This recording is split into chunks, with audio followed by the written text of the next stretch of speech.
banging, brand new I Am Rapaport stereo podcast is coming up next. The Colin Kaepernick situation has been settled.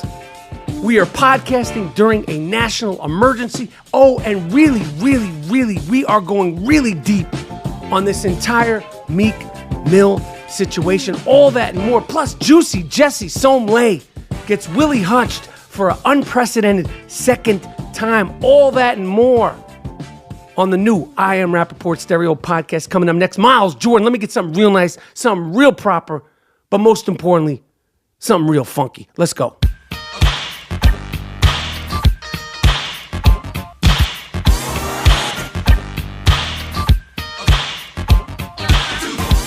All right. Have no fear. The I Am Rapaport stereo podcast is here. My goodness. My name is Michael Rapaport, a.k.a. the Gringo Mandingo, a.k.a. Shaman Rapaport, a.k.a. the White Bobby Womack. It's the I Am Rapaport stereo podcast. I know there are a lot of brand new fans listening to this episode. Welcome. This is a non-fact-checking entity. We don't fact-check anything. We are shooting from the hip and letting the chips fall where they may. The I Am Rapaport stereo podcast prides itself on museum-quality, virtuoso podcasting. Let's just get to it. There's so many things to discuss. I mean, it is just, man, there's so many things I got to get into.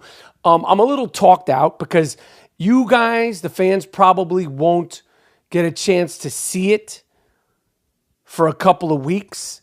But I literally just left Snoop Doggy Dogg's compound, his stage, his facility. Let's call it a facility, where I did another GGN interview with him. He has his show, the GGN Network, and he has his talk show where he interviews all sorts of dope people. I mean, a lot of dope people have been on there. Cube's been on there. Jamie Foxx was on there the last time I was there when I was recording. Today, Mike Tyson came in when I was leaving to record with Snoop. There was a lot of weed smoking, a lot of shit talking. So if my voice sounds a little scratchy, that's because I went in with Snoop Dogg, and then I'm sitting there with Mike Tyson and Snoop Dogg. I'm like, there's sometimes where I can't say anything. I'm just like, what the fuck am I doing here?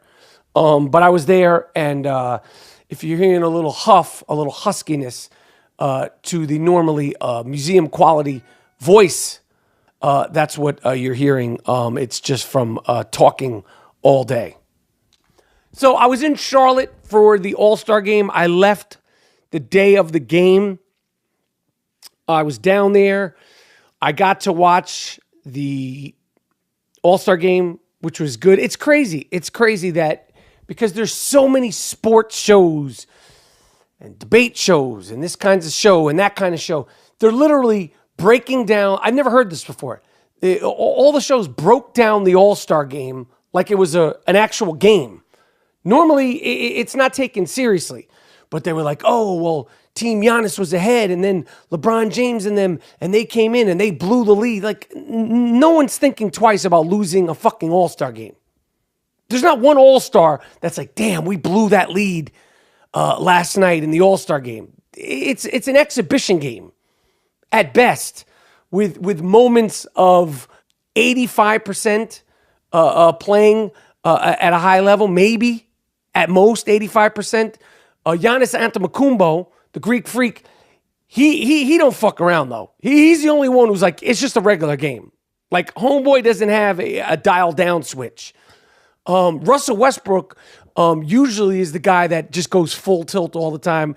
Even he doesn't go full tilt in All-Star games anymore. But the Greek freak just is like, fuck it, I'm all in.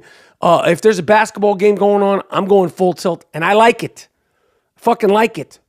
The other thing that I like about Russell Westbrook is that he truly does not like Joel Embiid. He was asked about Joel Embiid and being on the same team with Joel Embiid for the All-Star game, and he was like, next question. Like, he don't fuck with him. And I think I'll always support that. I think we need a little bit more of that. We're never going to go back to the 80s and 90s and 70s where these guys would actually meet for the first time on actual basketball courts. A lot of these guys have known each other since they're 12, 13 years old, literally playing AAU. And the best guy in this city is teamed up with the best guy in that part of the city, and they come together in the AAU teams literally since they're fucking teenagers.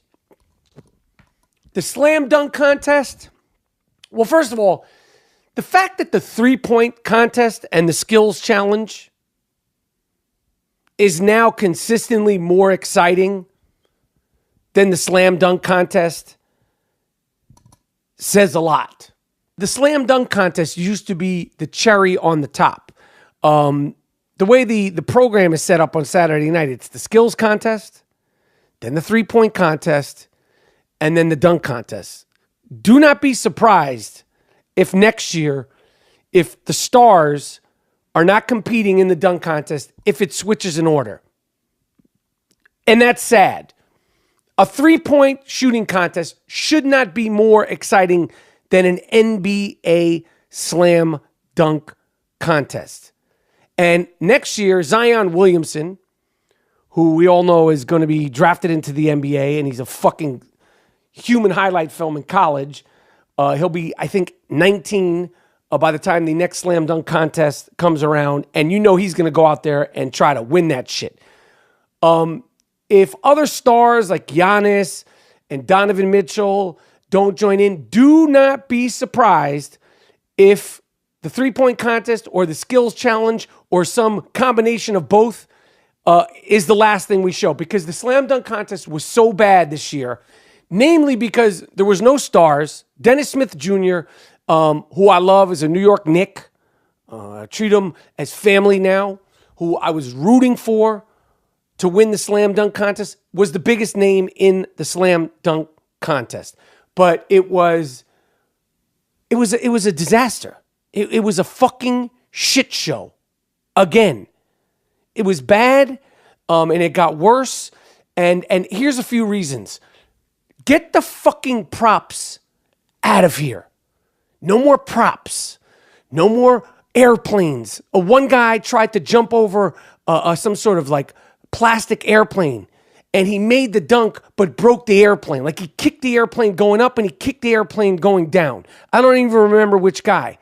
And all you can see is him kicking the airplane. He actually made the dunk. Other guys are jumping over this one, jumping over that one. But when it takes 4 or 5 or 6 attempts, and sometimes they'll say it's not an attempt because they didn't try to dunk it, or they jump up and they don't let go of the ball, so it's an attempt. That's an attempt. Listen, these are young guys. These are NBA players. We've seen them all do these dunks on Instagram. The kid from Queens, Dennis Smith, we've seen him do crazy shit on Instagram. We saw him do crazy shit in his high school slam dunk contest. But I don't care who you are. If you miss the first dunk, you get one more try to jump and do the dunk. And if you miss that, that's it. Sit down. There's no more third chance, fourth chance. Oh, that wasn't considered a chance because he jumped up and he put the ball behind his back, but he didn't actually dunk it. Fifth chance, sixth chance. You missed the dunk, sit the fuck down. That's it. No more. And that's the rules. And everybody gets informed of the rules before they get to the slam dunk contest. Everybody gets informed of the rules when they get asked to be in the dunk contest. Here's the rules. You either make the dunk or you sit the fuck down. It's cheapening the evening. It's cheapening the event. I'm sure ESPN and TBS and all the Instagram accounts can edit together what appears to be a good dunk contest. But if you're a viewer like myself and you're sitting there watching this shit, it's embarrassing. These are the best basketball players in the world, and they're taking 6 attempts, and they might not even land the 6th and final dunk. This is the NBA we're talking about. We're not at Venice Beach. We're not at West 4th Street. And even those guys don't need 6 attempts to make one dunk. You make the dunk or you sit the fuck down. If you make it to the finals, you could do props. That's it. There's no more friends. There's no more marching bands. There's no more model airplanes. There's none of it. There's no more cupcakes on the rim. Not everybody is Superman. Dwight Howard did that shit. Okay, then Nate Robinson did that shit. Not everybody's Superman. Okay? That's it. It's embarrassing. This is the NBA. This is supposed to be the best of the best. These guys need to be jumping rope on the sidelines, doing burpees on the sidelines, warming up, and getting out there with a lather so they're sweating so they could do the fucking dunks that everybody knows they can do. I don't know if it's nerves or what. Or they need to get rid of the dunk contest or make it like based on who's participating. Or you have to audition to be in the dunk contest. Something. It's got to be improved. It's not fair. It's cheapening the NBA. The fact that the best players in the league need 6 attempts to do one dunk, this is embarrassing. Like, think about that. You look at those iconic pictures of Michael Jordan, Dominique Wilkins, Sean Kemp, Dr. J, in these dunk contests. It was one try. There was no props. Yeah, when Aaron Gordon and Zach LaVine did it, that was great. But they didn't miss 15 dunks. They missed 1, 2, maybe. But this is crazy. It's crazy. Listen, I'm not a dunker. I've never been. Okay? So who am I to talk? But I'm not in the dunk contest. You see? That's the difference. I'm not in the actual dunk contest. Okay? We need to fix the dunk contest ASAP or just scratch it, which would be really sad, considering it's the NBA. I Am Rapaport podcast. I got to say happy birthday to the great John Travolta. Needs no introduction.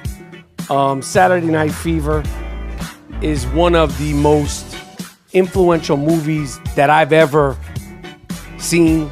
Influenced me as a kid when it came out in 1979. I saw it in the movie theaters 23 times. That's a fact.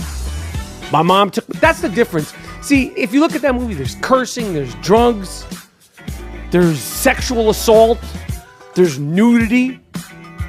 Saturday Night Fever, when we think about that movie, you think about the white suit and the dancing. That's like a gritty, R-rated 1970s film. The music and the dancing was kind of like the highlight of it. But that's probably, I don't know, if you edit it all together, 6 minutes of the film, 7 minutes of the film, 8 at the most, where you actually see people dancing. The movie is a gritty story that deals with a lot of crazy shit. The point is that at the time, my parents, they took me to see everything. The Shining, of course, Rocky, Raging Bull came out in 1980. I saw that in the theaters. My sister took me to see that. And anything else that was playing. In 2019, you take your kid to see one of these movies, like a gritty R-rated movie, you get arrested for that type of shit. They didn't ask me, do you want to go see Saturday Night Fever? I didn't know what the fuck was going on. Now, I knew that John Travolta was on one of my favorite TV shows at the time, Welcome Back, Kotter. But, you went where your parents took you. Some of the movies I didn't like. They took me to see every fucking thing that came out. One Flew Over the Cuckoo's Nest, Taxi Driver in the movie theater. I think I was 6 when that shit came out. There was no, you're going to go see Finding Nemo. You're going to go see The Incredibles. You went where you went. And my parents, and I think a lot of parents of that time, we didn't ask, hey, do you want to go to this see? Do you want to go to see this movie? Do you want to, one thing I could say to young parents, don't give your kids opinions too early. You get what you get, okay? And you don't get upset. You get what you get, and you don't get upset. I don't know how I got off on, because of Saturday Night Fever. Dark film. Very dark film. Rewatch it. It's a great film. Do not forget about just the story, the plot, the coming of age. It's a great coming of age story. That's what Saturday Night Fever is. And John Travolta, 65 years old. 65. Yo, John Travolta is about as big. Yo, at the time, he went from Welcome Back, Kotter to Saturday Night Fever, which was a game-changing film. Do you know that film was so popular that it came out as an R-rated film, and it was doing well. It was a phenomenon. At the time, there was like movies would become phenomenon. Star Wars was around that time. Jaws. You didn't have options. Like, I'm going to Netflix and chill. There was no HBO. There was no, I think HBO just started, but barely anybody had it. So you'd go to the movie and you'd wait online for 3 hours for the 3 o'clock screening. You'd get there at 12 o'clock, buy your tickets and wait there like a fucking animal in the heat or the cold. You look at those pictures of people lined up to see Jaws and Star Wars or whatever the fuck it may have been at that time in the snow. And Saturday Night Fever came out. It was R-rated. And then the year that it came out, I think they were doing it to get more box office. And I think for Academy Award consideration, which it didn't get, the music, I think, did.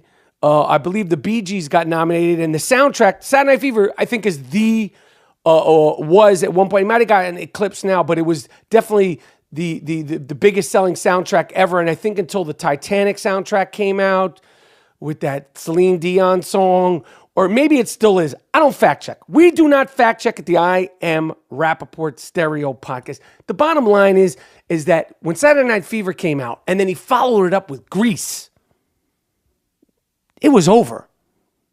John Travolta, it was done. He was the biggest movie star for a long time. And then he made Urban Cowboy, which was a dark film, and we know the rest. And then he finally came back with Pulp Fiction, and now he's just John Travolta. Also, John Travolta, I'm glad you shaved your head. You deserve better than those weird wigs, my man. And this is coming from somebody that loves you. Love John Travolta. And he's just such an influential actor to so many people. And that performance as Tony Manero in Saturday Night Fever, forget about it. So happy birthday, John Travolta.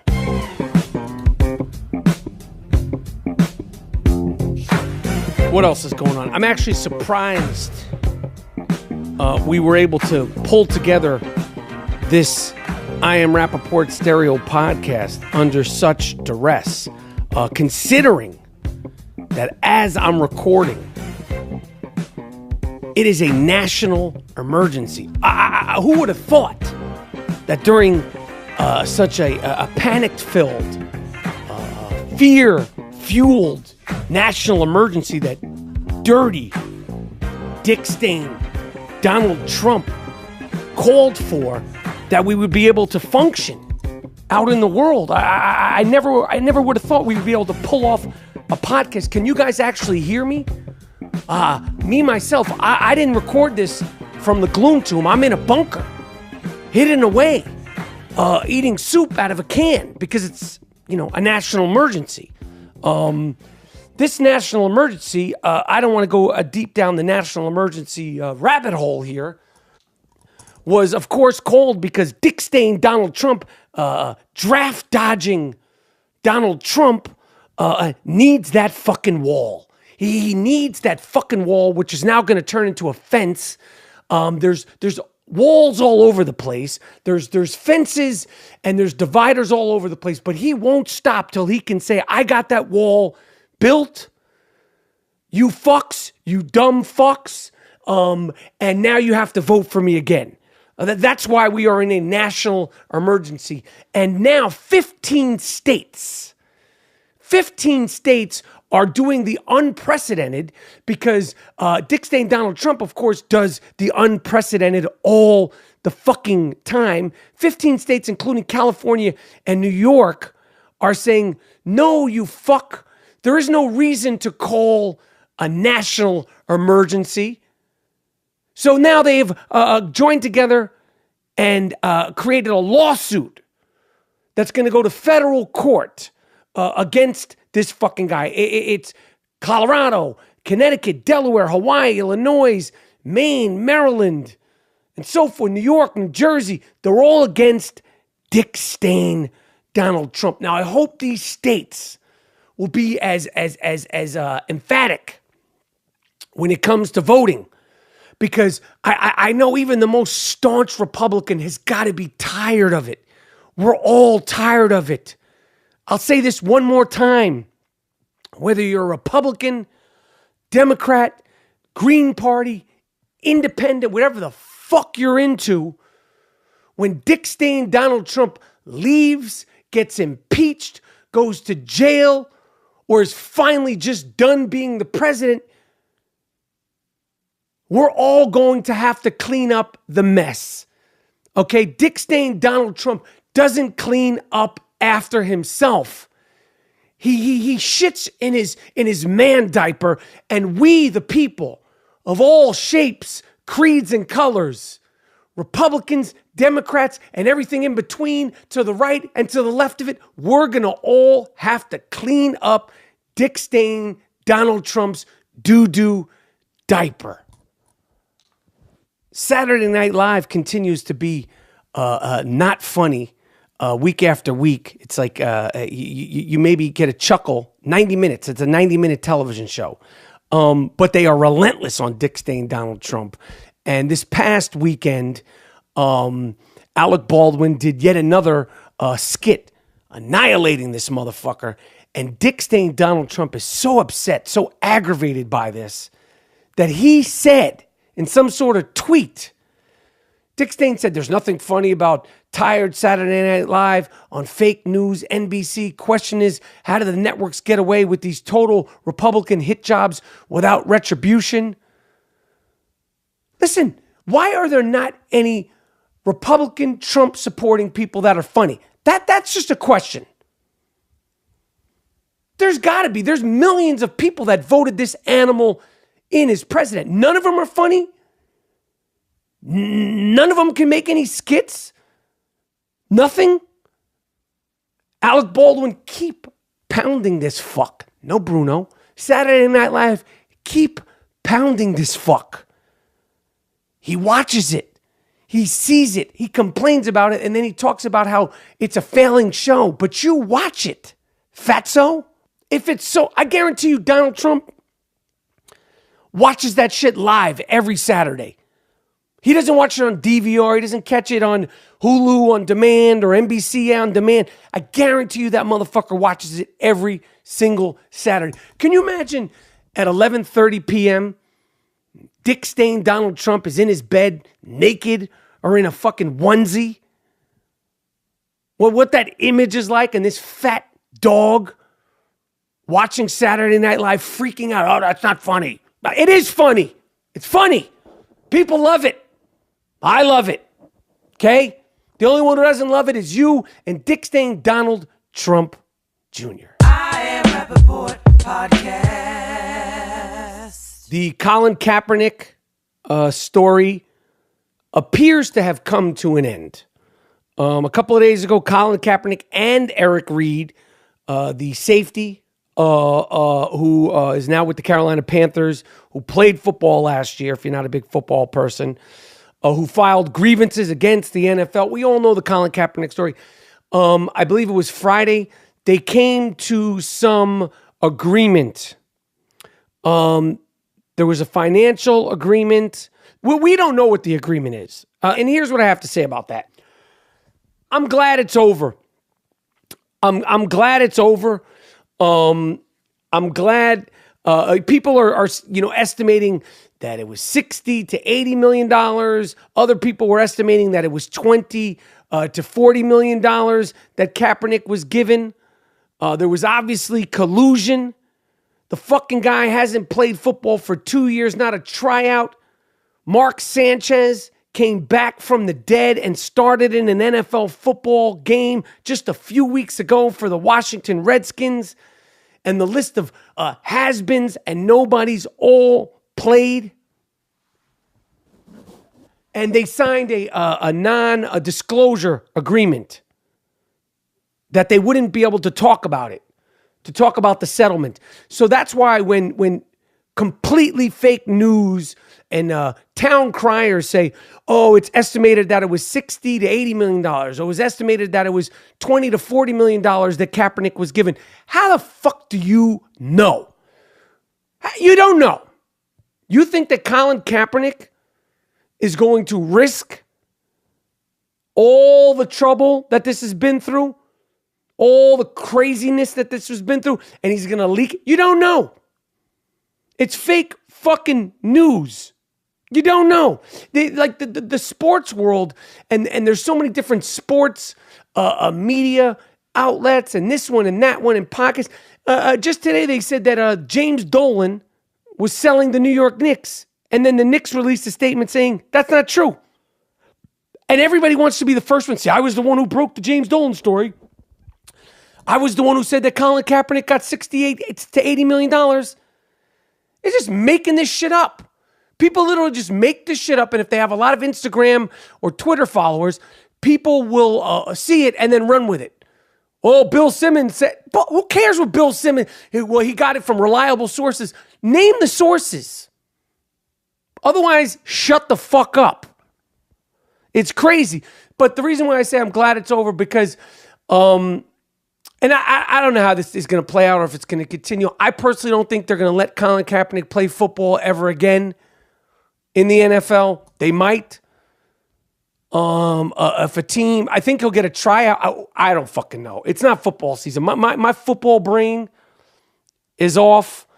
But I know for the last 2 years, he should have at least gotten some sort of tryout. Because when you got the bottom of the bottom was that when the Washington Redskins gave Mark Sanchez the starting job, knowing that if Mark Sanchez went down, there needed to still be a backup quarterback. I forgot the guy who came in to fill in after Mark Sanchez. And even after that guy who came in and started and did a decent job, who's going to back him up? Kaepernick couldn't get any of these positions with any of these teams. Get the fuck out of here. But I'm just glad it's over and that there's a non-disclosure agreement, and any information that comes out now, it's all fake. It's all made up. Because it's been going on for 2 years, and you know Dick Stain Donald Trump is going to come out with some sort of something about it if Kaepernick does play. Imagine if he plays. I don't fucking know. We're getting ready to go into NBA playoff time.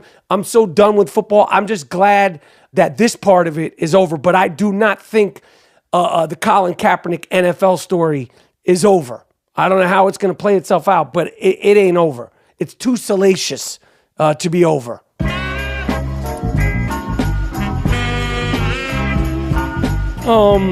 What else? Because I'm going to get into this Meek Mill shit in a minute. Tekashi 6ix9ine, who I couldn't pick a song of his out of a lineup, but I have said, I've been on record saying that I like that he talks shit, whatever.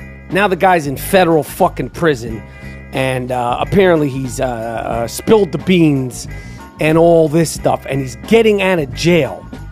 I don't know how the fuck he's going to get out of jail, continue to be a rapper. I don't know what the legalities of it is. They said he's going to be in federal witness protection program, or he might not want that, because when this guy comes out of jail, he's going to be even bigger and more successful than he was before. Again, his fucking music is, but motherfuckers know him. Motherfuckers like him. Motherfuckers miss him.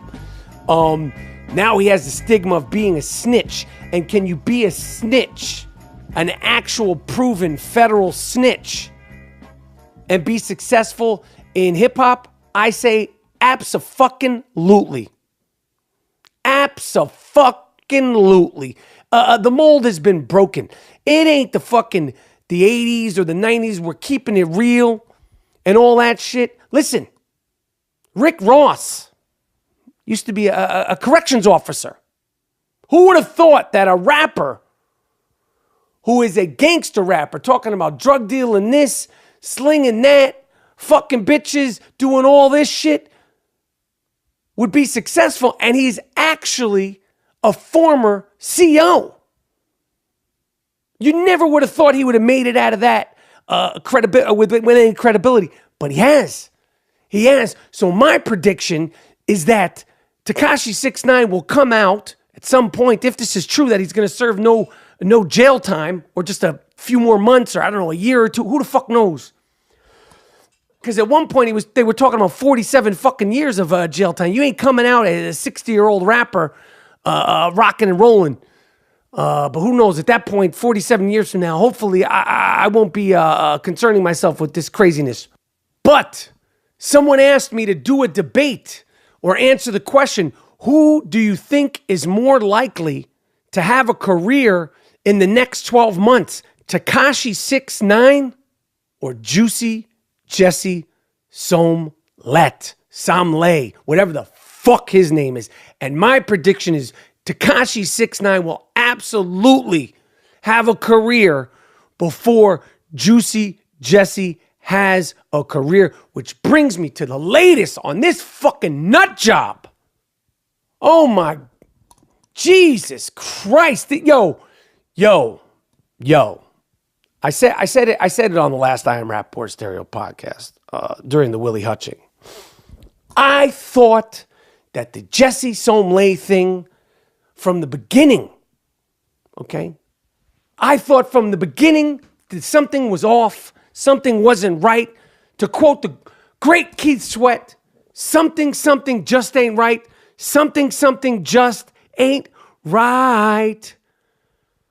I said I thought this was a dick suck gone wrong. Now, some people may think that is homophobic. Au contraire. There is nothing homophobic by me saying I thought this was a dick suck gone wrong. Let me explain. Because whether you're a man or a woman, a straight man or a straight woman, we've all been a part of a dick suck gone wrong. Think about it. You hook up with a woman,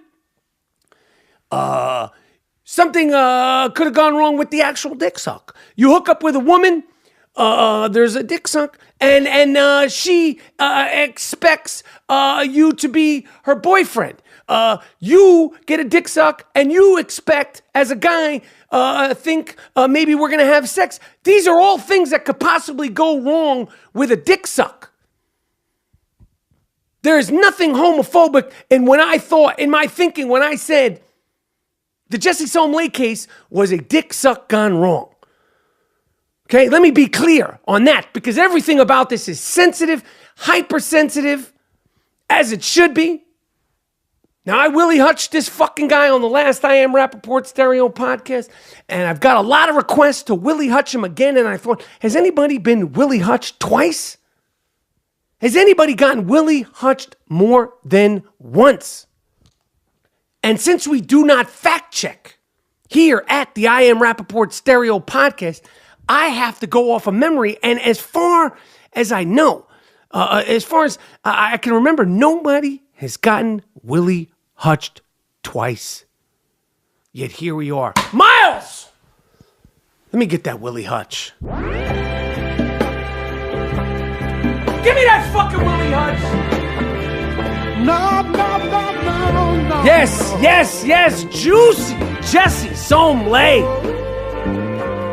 The motherfucker, the only motherfucker in the world who spells the name Jussie with a U. Said it once, I'll say it again. Duke, we should have known something was off with you. Baby, don't do it. Spell Jussie, Jessie. Okay, there ain't no fucking U in Jussie. Okay, Juicy Jussie.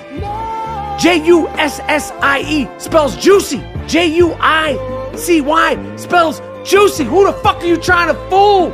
Now, after all this shit, nobody, there's no gambling man, there's no far-fetched, out of the box thinker who would have ever thought in their wildest dreams, Juicy Jussie, crazy kooky motherfucker, you, that no, it was not a dick suck gone wrong. No, you didn't actually get beat up in a homophobic racial attack. You dumb fuck you. You staged the whole thing, allegedly.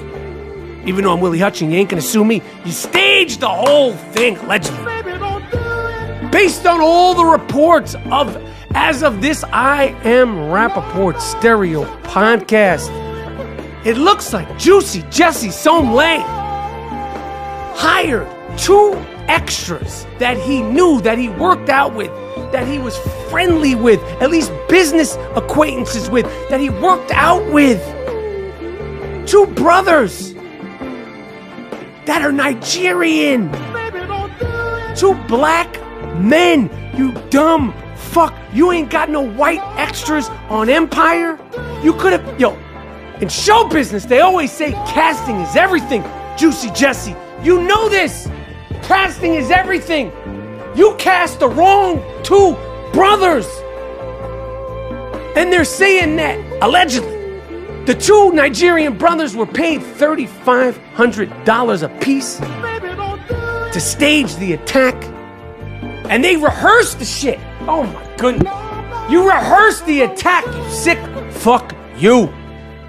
And not only did he pay him $3,500 a piece, and there was supposed to be a $500 a piece bonus when the whole thing was done, when the 2 Nigerians got back from a trip to Nigeria, those 2 motherfuckers bought the rope. The thing about this Jussie Smolett situation that really bothers me is the irresponsibility. You are a irresponsible, lying, crazy, fake gay Tupac. You not the real gay Tupac, Jussie. You are a fake gay Tupac. And I'm telling you right now, you have used being black, you have used being homosexual, and my prediction is that this motherfucker at some point is going to use being mentally ill, all to benefit himself, and that is dead fucking wrong and irresponsible. Cut that Willie off, Miles. Cut it off! I know it sounds good. I know that Willie Hutch sounds so good. This case is now going to a grand jury. And I will tell you something. Look on my timeline on Friday night, after they had the 2 Nigerian brothers in there for 48 hours, as soon as they let them go and they said the case had shifted, I said, that is because those motherfuckers spilled the beans. They were like, fuck this shit. We ain't going down for this motherfucker. They told them everything. And the Chicago police and the FBI are doing everything by the book, by the numbers, to get they're offended by this shit because of the irresponsibility. This motherfucker is going to come out and be like, I'm on some I have mental health issues, I'm crazy. Yo, if you have mental health issues and you're crazy and all that, then you should not be speaking on the mental health community until you are healed. This motherfucker's going to jail, and he's probably going to a psych ward, and the last thing you're going to ever do is see this motherfucker on TV. That's it. No more on Jussie Smolett. Can't talk about it anymore. Can't do it. Won't do it. To quote the great Mike Singletary, who just so happens to also be one of the great Chicago Bears, who just so happens to be where this whole Jussie Smolett situation went down in Chi-Town, Chirac. I Am Rapaport podcast.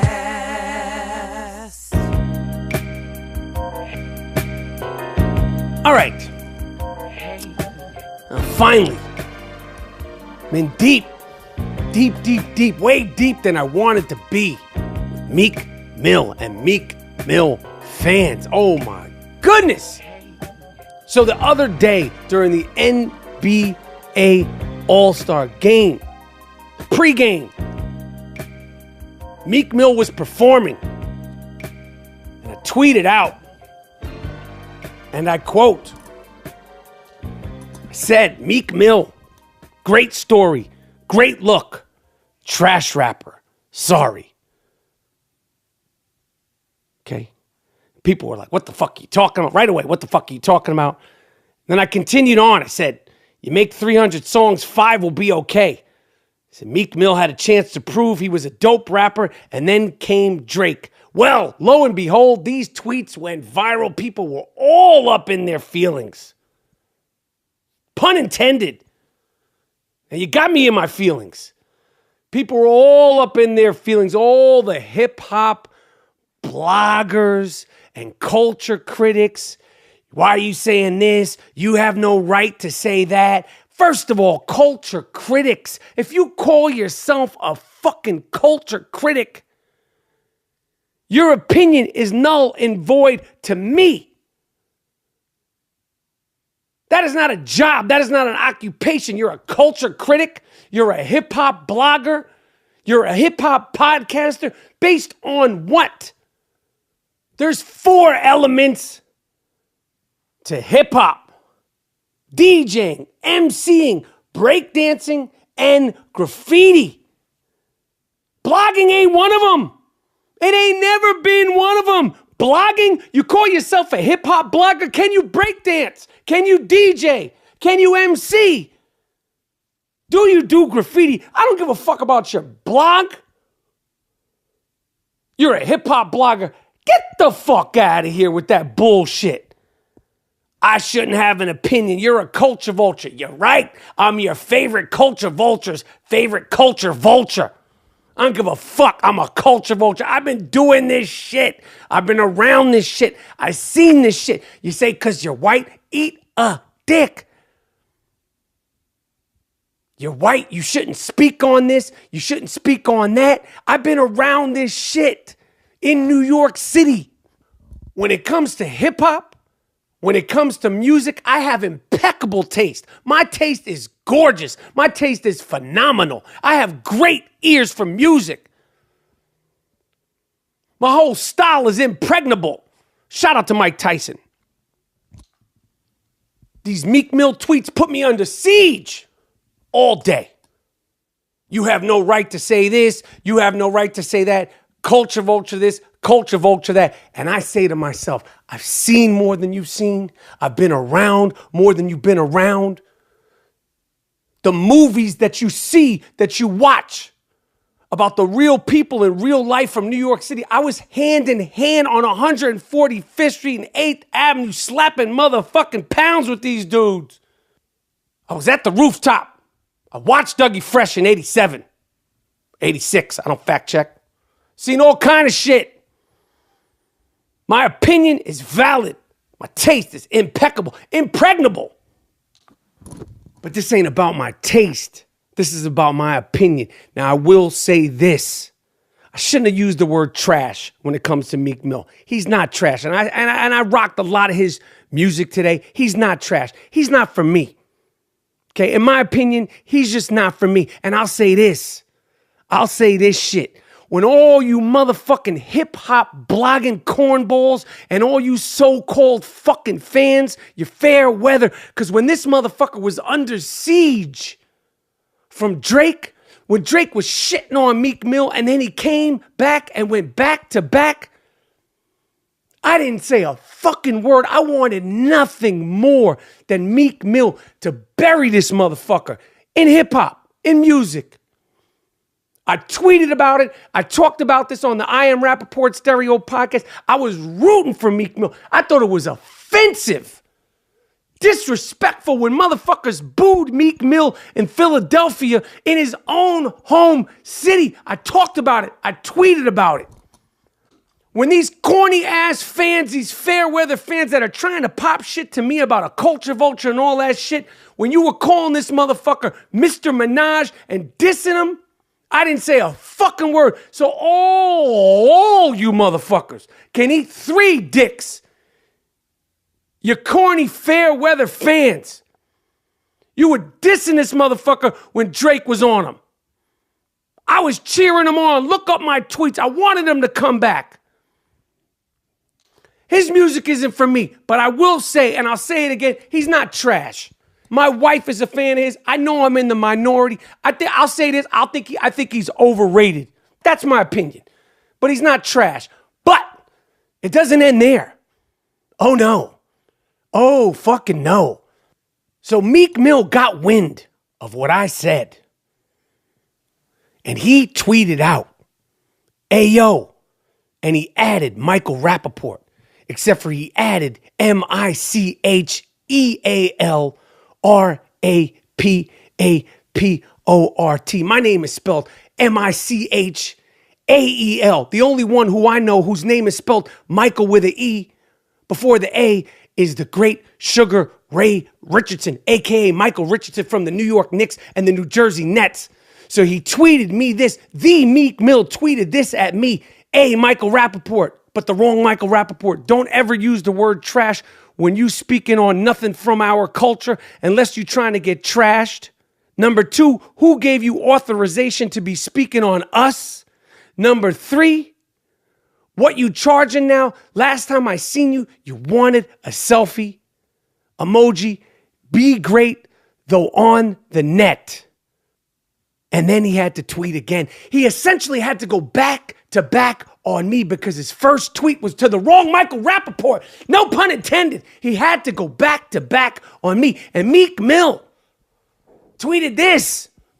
When the first tweet swung and missed, he said, "Hey, yo, who this?" It was a picture of me and him at the NBA All-Star game. I believe it was 2016 or 15. Might have been 2015 in New York when I sat next to him and Nicki Minaj. The whole thing was nice, cool. He was on a date, kept it funky. He said, "Me, hey, yo, who this? Anonymous. I think that's the guy from White Men Can't Jump. Him." He said that I said this. "Meek, you so fire. You give me that feeling what hip-hop is missing. I'm a fan. Can I get a selfie?" And then he said, "Hurry up, go ahead." That's not really how it went down. I didn't take a selfie with Meek Mill, but it was all cordial. I shouldn't have said he's trash. Okay? And then he tweeted a third time, "I never liked you since you played Remy on the rooftop. I kind of been on your ass anyway. LOL." And people went crazy. You got bodied by Meek. That's an L. You got bodied by Meek. Yo, bust this shit. The fact that Meek Mill went so hard at me, I just wished he would have went as hard at Drake during that whole Drake battle. But know this, Meek Mill, and you fair weather Meek Mill fans, when the shit was going down with you and Drake, I was the one on the sidelines cheering you on, hoping you would come back with that heater, that banger. But you didn't do it. You did not do it. I never said anything. I wasn't posting memes. I wasn't talking shit about you and your chick. None of that stuff. I know I'm in the minority by thinking he's overrated. Okay?